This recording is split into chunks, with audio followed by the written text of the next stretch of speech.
नमस्कार किसान मित्रों, मैं हूं आपका दोस्त दिलसाद। स्वागत है आपका अपने यूट्यूब चैनल इंडियन किसान हेल्प में। किसान मित्रों, आज के इस वीडियो में हम बात करेंगे डस्टिंग के बारे में कि डस्टिंग हमें क्यों करनी चाहिए, किस मौसम में करनी चाहिए, डस्टिंग की आवश्यकता हमें क्यों पड़ती है, इसके समय क्या सावधानियां रखनी चाहिए यदि आप डस्टिंग करने जा रहे हैं, और इसमें कितनी मात्रा आपको लेनी है, किस किस दवा का प्रयोग करना है। ए टू जेड जानकारी आपको इस वीडियो में मिलने वाली है, तो आप वीडियो को शुरू से अंत तक पूरा जरूर देखें।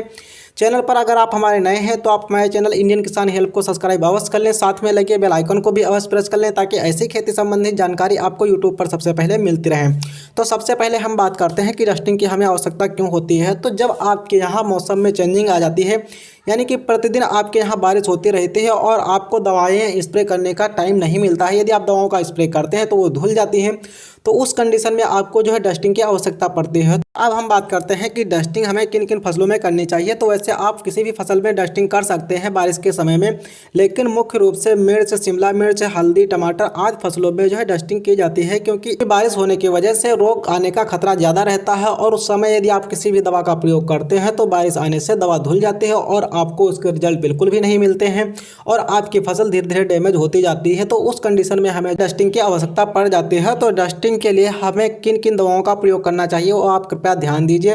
डस्टिंग के लिए आप इंट्रोकॉल का प्रयोग कर सकते हैं, कॉपर ऑक्सीक्लोराइड का प्रयोग कर सकते हैं, मैनकोजेब का प्रयोग कर सकते हैं, कार्बेंडाजिम प्लस मैनकोजेब का प्रयोग कर सकते हैं, कार्बेंडाजिम का प्रयोग कर सकते हैं और आप सल्फर का भी प्रयोग कर सकते हैं। यानी कि आपकी जितनी भी पाउडर फॉर्म वाली दवाएं होती हैं उनका आप डस्टिंग में प्रयोग कर सकते हैं। डस्ट का मतलब ये होता है कि धूल की तरह इसको अपनी पौधों में झोंकना, यानी कि आप मशीन की सहायता से, डस्टिंग की सहायता से आप किसी भी पाउडर वाली दवाओं को आप अपनी मशीन की सहायता से, यानी कि एक डस्टिंग मशीन आती है जिसकी सहायता से आप किसी भी फसल पे, यानी कि जो हमने आपको फसल बताई हैं उन पे आप अच्छी तरह से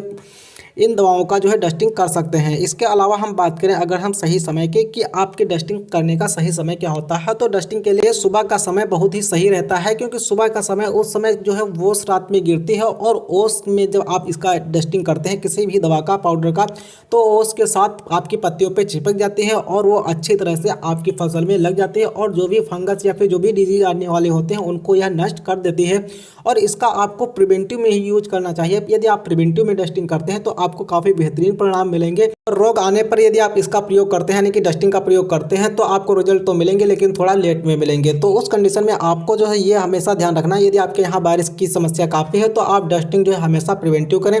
तब आपको बहुत ही अच्छे रिजल्ट देखने को मिल जाएंगे। करें अगर हम सावधानी की कि आपको सावधानी क्या रखनी है डस्टिंग के समय, तो आपको डस्टिंग के समय सबसे ज़्यादा सावधानी ये रखनी है कि जो भी बंदा डस्टिंग कर रहा है तो आप अच्छी तरह से अपने मुंह पे मास्क वगैरह लगा लें, हेलमेट वगैरह पहन लें, क्योंकि डस्टिंग के काफ़ी साइड इफेक्ट आपकी बॉडी पे पड़ सकते हैं। इसलिए आप अपनी सेफ्टी ज़रूर रखें और साथ में आपको समय का बहुत ही ज़रूर ध्यान रखना रहता है, क्योंकि यदि आप समय से इसकी डस्टिंग नहीं करते, किसी भी दवा का प्रयोग नहीं करते हैं, यानी कि आप दोपहर के समय यदि आप डस्टिंग करते हैं तो आप जो भी डस्टिंग करेंगे वो आपकी जो दवा होती है वो ज़मीन में ही गिर जाएगी और आपकी फसल में उसका कोई भी यूज नहीं होगा, यानी कि थोड़ा बहुत यूज होगा लेकिन उसका ज़्यादा अच्छा रिजल्ट आपको नहीं मिलेगा। तो इसलिए आप हमेशा जो है डस्टिंग सुबह के टाइम जब ओस आपकी फसल पे हो उसी टाइम आप करें, क्योंकि ओस के साथ आपकी जो दवा होती है पाउडर फॉर्म वाली वो चिपक जाएगी पत्तियों पर और आपको उसके 100% रिजल्ट देखने को मिल जाएंगे। और यदि आप बारिश के समय में सल्फ़र का डस्टिंग करते हैं तो आपको काफ़ी बेहतर परिणाम देखने को मिलेंगे, क्योंकि सल्फ़र में जो है 3 प्रकार के गुण पाए जाते हैं। ये तो एक तो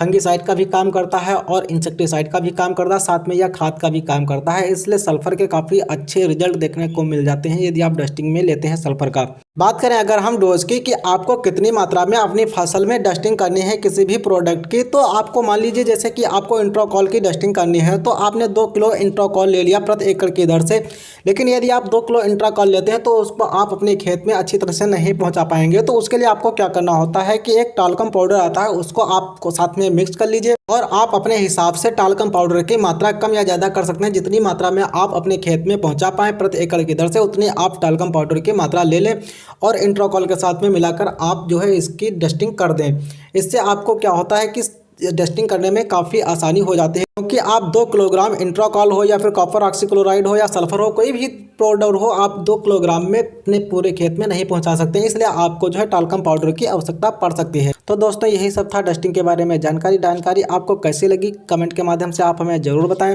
वीडियो अगर आपको पसंद आया हो तो आप वीडियो को लाइक कर दीजिए। चैनल पर अगर आप हमारे नए हैं तो आप हमारे चैनल इंडियन किसान हेल्प को सब्सक्राइब कर दीजिए। तब तक के लिए दीजिए हमें इजाज़त, फिर मिलते हैं एक नेक्स्ट वीडियो में एक नए टॉपिक के साथ। धन्यवाद।